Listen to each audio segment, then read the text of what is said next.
nítorí Olúwa ṣolódodo fáwọn tó gbà á gbọ́. Òye ayé òye nìtàn ṣùgbọ́n dá wa lójú aláàánú lọ́lọ́run wa. Agbénilékè, olùkẹ́ni, olùyànnisọ́lá, àṣeyí òwú o ṣé o bàbá tó fi wá dára ìyanu. Ìbà ìbà ìbà ìbà fọlọ́run Elédùmarè tó lógo. Ìbà ìbà ìbà náà ni. Ìbà ìbà ìbà àjúbà àjúbà fọlọ́run tó ní gbogbo ògo òun ni. Ìbà ìbà làwọn fàyè wájú. Ìbà àjúbà rẹ ìwọ nìkan ló ní gbogbo ìjúbà. Ìbà ìbà ìbà ọpẹ́ ni fún ọ Èdùmàrè ọba tó láyé. Adáni má gbàgbé ọba òkè tó ṣẹ́gun fún wa. Bí kò bá ṣe wọ́n tó ṣe yìí fún wa kí là bá wí o. Ọpẹ́ wa rèé o ọba tó tó gbójúlé. Àmọ́ rírì oore tó ṣe fún wa ọba tó tó gbójúlé. Òkèrè ni mo gbé wá o mo gbúrò iṣẹ́ Olúwa. Ta ló dàbí rẹ nínú àánú? Adáni má gbàgbé ẹni. Bídà kejì bá ṣẹlẹ̀ ó ṣàmájọ́ lọ́nlọ́ ni. Ó kà wá máa wọ́n tó pè tó yàn ọba tó tó gbójúlé. Ó kà wá máa wọ́n tó ṣàánú fún a ò lè dúpẹ́ tó láéláéláé. You are the Lord above all the earth. Kábíyèsí o, kábíyèsí o. You are the Lord above all the earth. Kábíyèsí o, kábíyèsí o. Ojú mi ti rí, etí mi ti gbọ́, ìyanu rẹ̀ yí ayé ká. Mo gbọ́ nínú ẹ̀rí àwọn ènìyàn mímọ́, mo rí nínú ìtàn èmi gangan nìtàn. Gbogbo iṣẹ́ rẹ̀ dáadáa ni, aburú kankan ò tọ̀ ọ̀dọ̀ rẹ̀ wá. Ohun gbogbo ló lè yí padà, ṣùgbọ́n rárá tòdodo rẹ̀ kọ́. Kábíyèsí ò mo ṣèpà rẹ̀, ọba tó ju gbogbo ọmọ lọ. Kábíyèsí ò, kábíyèsí ò mo ṣèpà rẹ̀, ọba tó ju gbogbo ọmọ lọ. Àfúyẹ́ gẹ́gẹ́ tí ò ṣe é gbé, jìgbìnìjìgbìnì bí àtẹ ìlẹ̀kẹ̀. Kábíyèsí ò mo ṣèbà rẹ̀, ọba tó ju gbogbo ọba lọ. Àfúyẹ́ gẹ́gẹ́ má má ṣe é gbé, jìgbìnìjìgbìnì bí àtẹ ìlẹ̀kẹ̀. Kábíyèsí ò mo ṣèbà rẹ̀, ọba tó ju gbogbo ọba lọ. Mo ṣèbà rẹ̀ o mo ṣèbà rẹ̀, mo forí balẹ̀ mo gbọ́wọ́ sókè. Mo ṣèbà rẹ̀ o mo ṣèbà rẹ̀, nírẹ̀lẹ̀ ọkàn mi ni mo wá rí. Kábíyèsí ò mo ṣèbà rẹ̀, ọba tó ju gbogbo ọba lọ. Kábíyèsí ò, kábíyèsí ò mo ṣèbà rẹ̀, ọba tó ju gbogbo ọba lọ. Àìgbàgbọ́ bí látẹ̀mí lÓlúwa, òun yóò sì dìde fún ìgbàlà mi. Kì í ṣàmà gbàdúrà, kì í ṣàmà gbàdúrà, òun ṣe ìrànwọ́. Gba Kristu wá lọ́dọ̀ mi, ìfòyà kò sí. Bọ́nà mi bá ṣú, òun ló ṣàǹtọ̀ mi. Kì í ṣàgbọ́ràn ṣá, òun ò sì pèsè. Bọ́nà mi bá ṣú, òun ló ṣàǹtọ̀ mi. Kì í ṣàgbọ́ràn ṣá, òun ò sì pèsè. Bí ìrànlọ́wọ́ ẹ̀dá gbogbo ṣáàkì. Bí ìrànlọ́wọ́.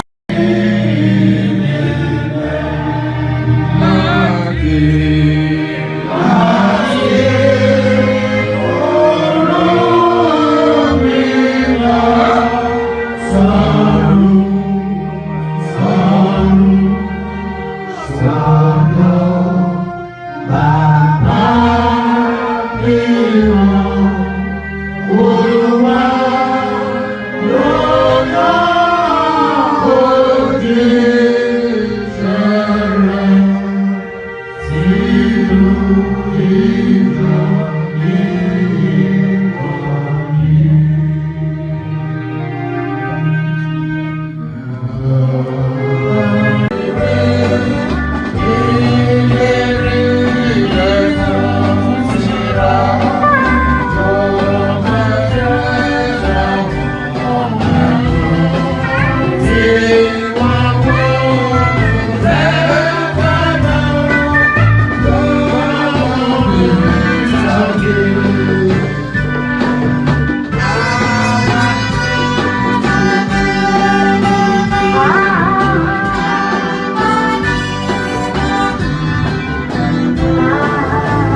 worship you in the true sense of it so that we can see you before we see that, oh God, come and give it unto us. Amen.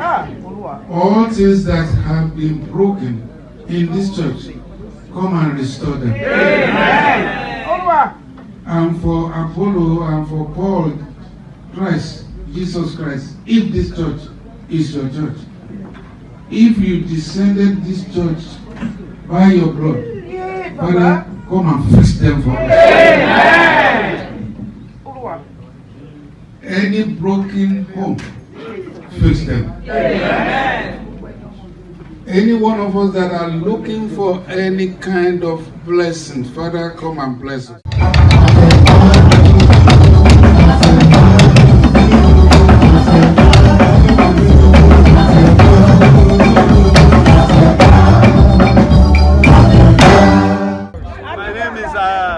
Assistant Venerable Super Evangelist Emmanuel Balogun.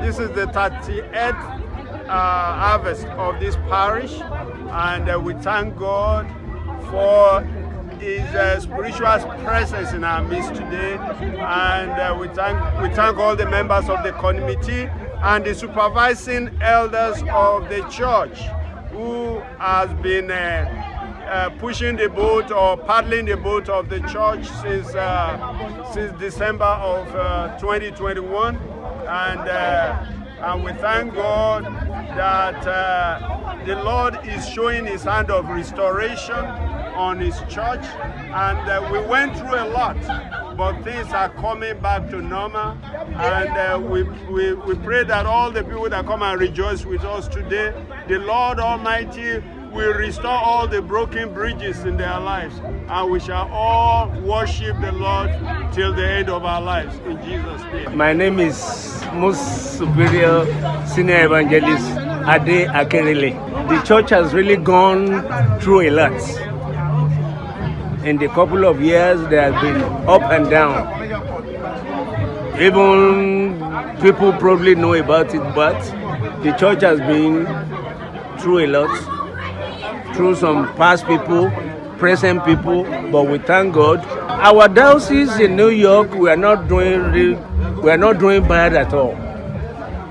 Our diocese is doing well, because I remember when I used to attend diocese meeting for 30 years ago. Now I've been in this process of traveling with both pastor, traveling all over the places, so that we ensure things are getting right. This is the 38th anniversary of the harvest.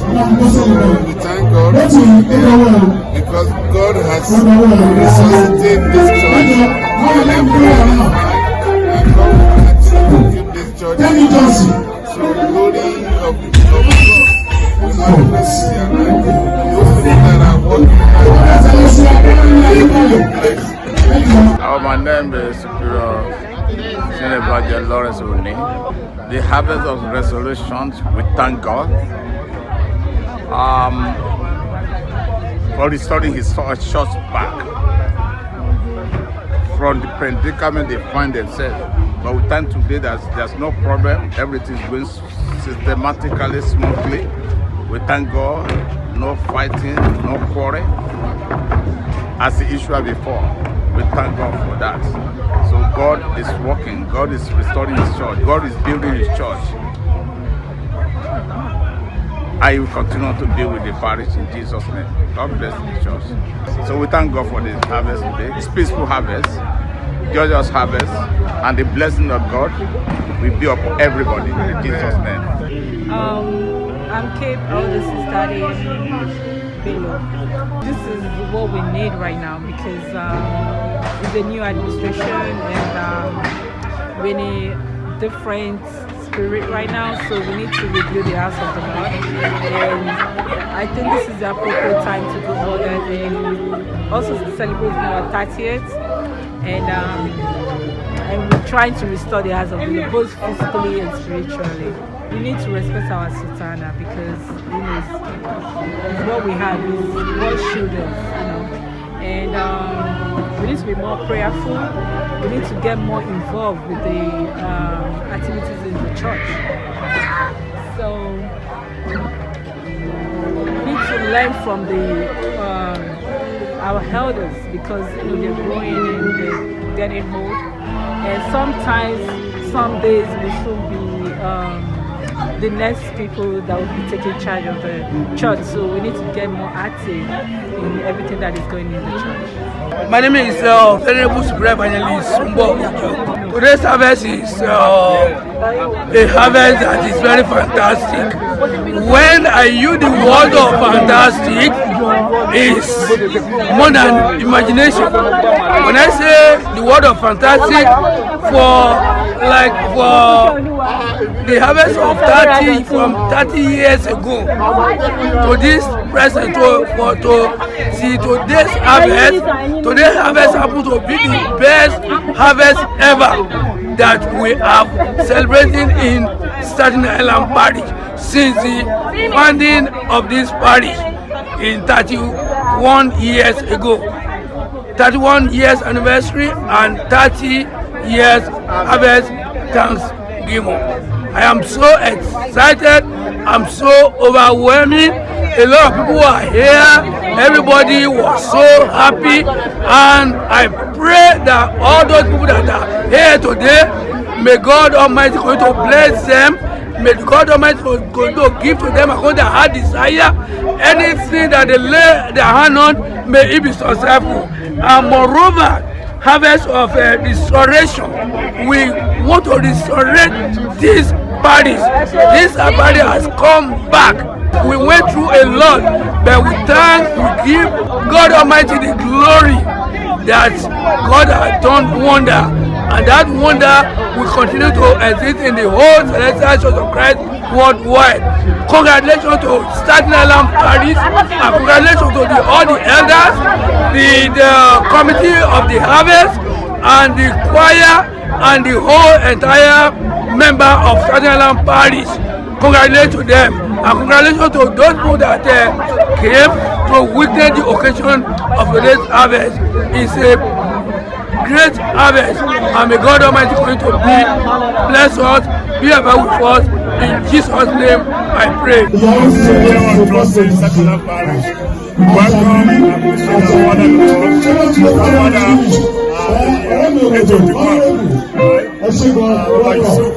Thank you and all the entourage that came with me. Continue to pray. My name is Evangelist.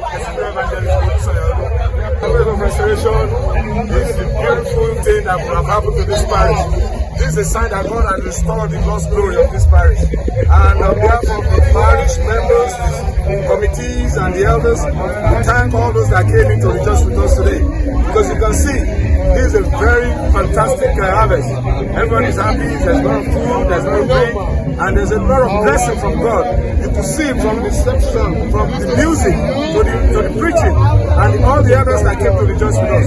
We thank God on their behalf, and we thank God, and we pray that God will let them reach home safely. So I want to use this opportunity to thank the trustees of this church, Baba Nicholas, Baba Ojo, Baba Balogun, and my Mother Celestia, Yolanda Akibude, and all the special advisors to the committee, especially the chairman and chairlady of this committee, Alagbadago, Leader Michael, and the chairlady, Bukola, Mother Celestia Bukola. She has been wonderful, and all the supporting cast. Thank you all. God bless you.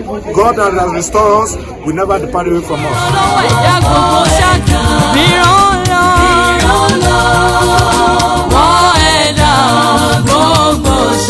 Ọ̀rọ̀ tẹnu rẹ̀ ń sọ, ọ̀rọ̀ tẹnu rẹ̀ ń sọ yóò borí dandan.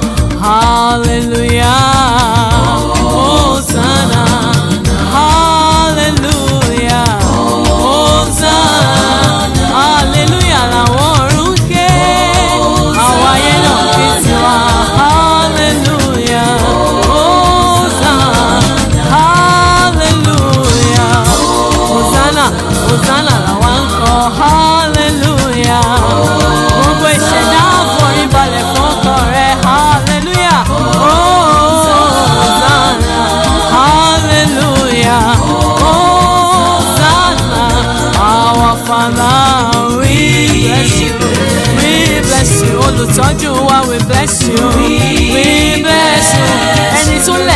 fún wa mi we bless you.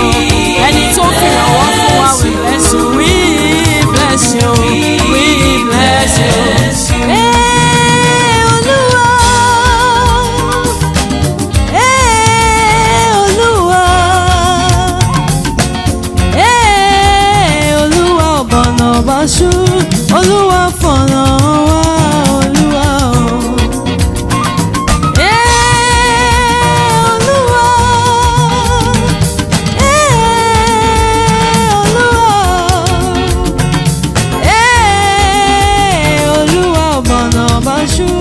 Olúwa fọ̀nà wá.